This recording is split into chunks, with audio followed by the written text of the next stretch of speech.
The Syrian conflict in 5 minutes. After enduring decades of authoritarian governments, the people of several Middle Eastern countries raised their voices in protest and ousted their leaders in what has been called the Arab Spring. In Egypt and Tunisia, the uprisings were quick and decisive. In Libya, the protests led to a short civil war that ended with the death of Muammar Gaddafi. Syria is another story. This is Bashar al-Assad, president of Syria. His father, Hafez, ruled for 30 years, during which he modernized the country, but at the cost of a brutal repression. Bashar came into power after his father's death in 2000, and at first he signaled he would be a different kind of leader, but the honeymoon with his people didn't last. At the first sign of dissent, Assad tightened the restrictions to free speech, isolated the economy, and left very clear that democratic rule wasn't in his plans. 12 years of repression had to pass before thousands of people, following the example of Egyptians and Tunisians, took to the streets to demand reforms. At first, Assad's stance was conciliatory, but the repression continued, which in turn multiplied protests around the country. The army answered by opening fire against the demonstrators. Hundreds died, and thousands more were arrested.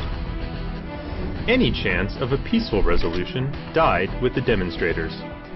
Small groups of armed rebels started to appear almost immediately.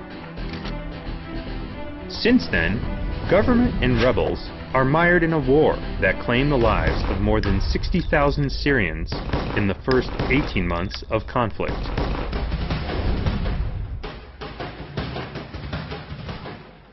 After World War I, the French and the British established the borders of the Middle Eastern countries, grouping many religions and ethnic groups in the same territories. One of them, the Muslim sect of the Alawites, has been in command of Syria since the 70s, despite representing only 12% of the population. Under the ideology of keeping the country out of the hands of extremists, the Assads heavily favored their sect and crushed those who challenged them.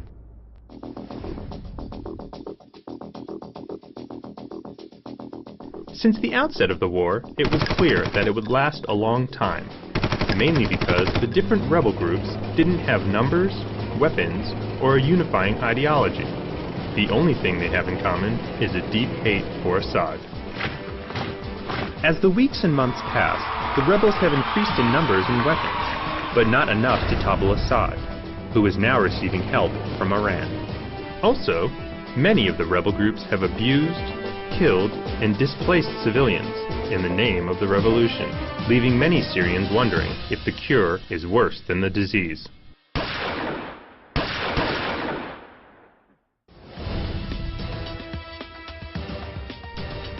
Mainly because Russia and China have blocked any kind of international effort against Assad.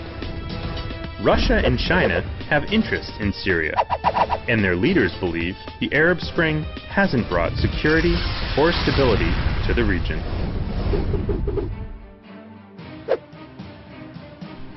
The U.S. hasn't intervened openly because it hasn't found a group who's aligned with its ideology, and is wary that an intervention could give strength to radical groups.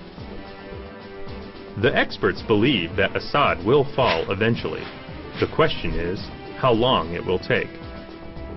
Although the main rebel groups have joined an alliance, it could crumble once Assad is ousted.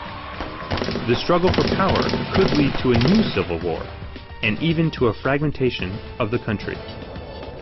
The conflict could also extend to countries such as Turkey, Lebanon, and Iraq, threatening the fragile stability of the Middle East.